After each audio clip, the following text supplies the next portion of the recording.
بنشین رفیقام تا درد دل بگویم، ابوالفضل بنشین رفیقام تا درد دل بگویم. تنظیم علی اکبر ببین چه کرده فلک با حال و روزم، ببین چه کرده فلک با حال و روزم.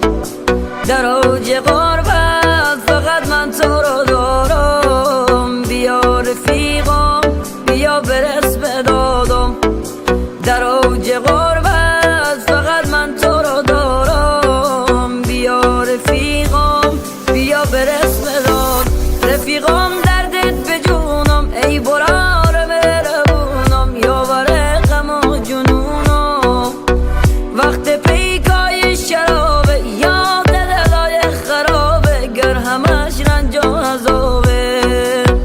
رفیقام دردت به جونم ای داداش مهربونم، یاور غم و جنونم. وقت پیکای شرابه یاد دلای خرابه، گر همش رنج و عذابه.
چه درده که مرهمی نداره، این چه درده که مرهمی نداره.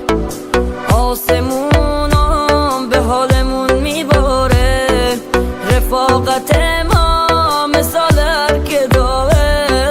خط به خطش مرهم هر دوایه، رفاقت ما مثال هر کتابه. خط به خطش مرهم هر دوای.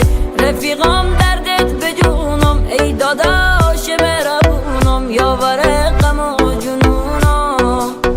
وقت پیکای شرابه یاد دلای خرابه، گر همش رنج و عذابه. رفیقام دردت به جونم ای داداش مهربونم، یاور غم و جنونم. وقت پیکای شرابه یاد دلای خرابه، گر همش رنج و عذابه.